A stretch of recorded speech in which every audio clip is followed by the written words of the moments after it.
यमराज बनाम काल भैरव की कथा शैली पौराणिक, रहस्यपूर्ण। यह कथा उस समय की है जब ब्रह्मांड के नियमों की स्थापना हो रही थी। धर्म, न्याय और काल की शक्तियां अपनी मर्यादाएं और सीमाएं तय कर रही थीं।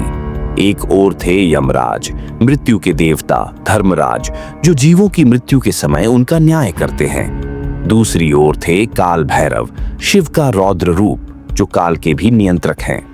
इन दो महान शक्तियों के बीच एक समय ऐसा भी आया जब टकराव हुआ। यह केवल टकराव नहीं था, यह ब्रह्मांडीय सत्ता की परीक्षा थी। यमलोक के सिंहासन पर यमराज गंभीर मुद्रा में बैठे थे। चित्रगुप्त ने एक सूची उनके समक्ष रखी थी। प्रभु, चित्रगुप्त बोले, कुछ जीवों की मृत्यु निश्चित हो चुकी है, लेकिन उनका प्राण हरना अब असंभव हो रहा है। यमराज ने पूछा, क्यों? उनके ऊपर किसी ऐसी शक्ति का वरदहस्त है जो काल को भी स्थिर कर दे। चित्रगुप्त ने उत्तर दिया। यमराज ने ध्यान से देखा। जिन प्राणियों की सूची थी वे सब भैरवनाथ के भक्त थे, विशेषतः वाराणसी के रहने वाले। वहां कोई शक्ति यमदूतों को पास तक नहीं आने दे रही थी। वाराणसी में काल भैरव का मंदिर था, जहां भक्त दिन रात पूजा करते। यमदूत कई बार प्रयास कर चुके थे, लेकिन जैसे ही वे वाराणसी की सीमा में प्रवेश करते, एक रौद्र शक्ति उन्हें रोक देती। वह शक्ति स्वयं काल भैरव की थी। एक बार यमदूतों ने डरते डरते यमराज से कहा, प्रभु, जैसे ही हम वाराणसी में प्रवेश करते हैं, हमें अग्नि की ज्वाला घेर लेती है और एक प्रचंड स्वर सुनाई देता है, यह भूमि मेरी है, यहां मृत्यु मेरे अधीन है। यमराज ने स्वयं वाराणसी आने का निर्णय लिया। जैसे ही उन्होंने वहां कदम रखा, एक तेज गर्जना हुई, आकाश गूंज उठा और प्रकट हुए काल भैरव, गले में नरमुंडों की माला, त्रिशूल हाथ में और नेत्रों से प्रलय की ज्वाला। यमराज, काल भैरव बोले, यह भूमि शिव की है और काशी में मृत्यु का अधिकार केवल मुझे है। यमराज शांत थे, लेकिन उनका स्वर भी गंभीर था। भैरवनाथ, मैं मृत्यु का देव हूं, प्राण हरना मेरा धर्म है। यदि तुम भक्तों को मृत्यु से मुक्त करोगे तो संसार का संतुलन बिगड़ेगा। भैरव ने मुस्कुराकर उत्तर दिया, काशी वह भूमि है जहां शिव ने आदेश दिया कि जो भी मेरी इस नगरी में अंतिम सांस लेगा, उसके पाप मैं हर लूंगा और वह मोक्ष पाएगा। यहां यम का अधिकार नहीं चलेगा। दोनों देवताओं के मध्य एक अलौकिक संघर्ष आरंभ हुआ। यमराज का दंड यमदूतों को बल देता, जबकि काल भैरव का त्रिशूल उन्हें रोकता। आकाश में युद्ध होने लगा। एक ओर मृत्यु का न्याय, दूसरी ओर मोक्ष का वरदान। युद्ध इतना तीव्र था कि स्वर्गलोक और पाताल लोक के देवता भी देखने आ पहुंचे। देवराज इंद्र, वरुण, अग्नि, ब्रह्मा और यहां तक कि विष्णु भी चिंतित हो उठे। जब युद्ध सीमा पार करने लगा, शिव स्वयं प्रकट हुए। आकाश से गूंजा, बस अब और नहीं।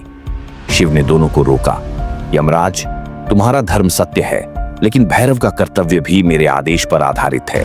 काशी में मृत्यु केवल शरीर की होती है, आत्मा मेरा रूप ग्रहण करती है। यहां यम नहीं, भैरव प्राणों के द्वारपाल हैं। शिव ने आदेश दिया कि काशी में मृत्यु के बाद आत्मा यमलोक नहीं जाएगी। काल भैरव ही उसका मार्गदर्शक होंगे और उसे मोक्ष की ओर ले जाएंगे। धर्म और मोक्ष का संतुलन। यमराज ने शीश झुकाया और कहा, प्रभु शिव, आपकी आज्ञा सर्वोपरि है। काशी की भूमि भैरवनाथ को समर्पित है, वहां अब कोई यमदूत नहीं जाएगा। काल भैरव ने यमराज की ओर देखा और कहा, मैं केवल काशी की रक्षा करता हूं, बाकी संसार में मृत्यु का विधान आपके अधीन ही रहेगा। अब युद्ध समाप्त हो चुका था, परंतु यमराज के मन में एक प्रश्न बार बार उठता, काल भैरव की शक्ति इतनी अपार क्यों है? चित्रगुप्त ने कहा, प्रभु, भैरव केवल शिव का एक रूप नहीं है, वह काल के भी परे हैं। वे उस शक्ति का प्रतिनिधित्व करते हैं जो समय के नियमों को मोड़ सकती है। यमराज ने तपस्या की और ब्रह्मा से उत्तर मांगा। ब्रह्मा ने बताया, भैरव केवल रक्षक नहीं, साक्षात शिव की इच्छा का अवतार है।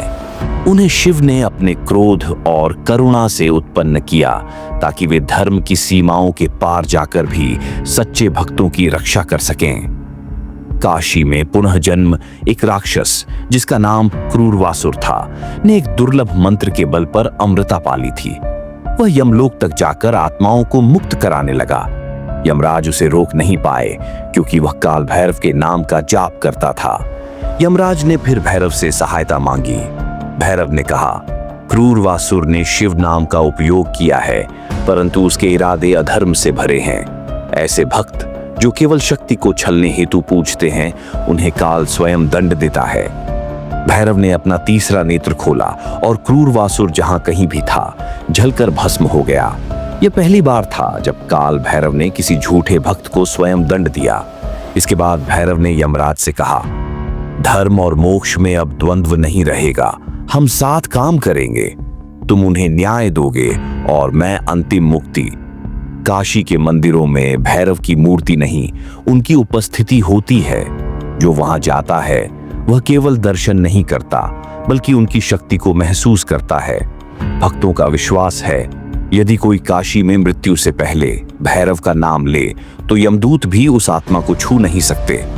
यमराज अब स्वयं यह मान चुके थे और चित्रगुप्त की मृत्यु सूची में अब एक रेखा जुड़ गई थी। काशी में मरे तो मोक्ष भैरव के हाथ। भविष्य में जब कलियुग अपने चरम पर होगा और अधर्म फैल जाएगा, तब काल भैरव फिर रौद्र रूप में प्रकट होंगे, न केवल रक्षा करने बल्कि सत्य की अग्नि से पापों को भस्म करने। शिव ने कहा था, काल को केवल काल ही नियंत्रित करता है और भैरव वह शक्ति है जो काल को बांध सकती है। इस कथा से हमें यह सीख मिलती है, धर्म के रक्षक यमराज हैं, परंतु मोक्ष के स्वामी भैरव हैं। जहां धर्म रेखा खींचता है, वहां भैरव करुणा से उसे पार भी कर सकते हैं। काशी केवल एक शहर नहीं, यह भैरव का क्षेत्र है, जहां मृत्यु एक अंत नहीं, मोक्ष की शुरुआत है।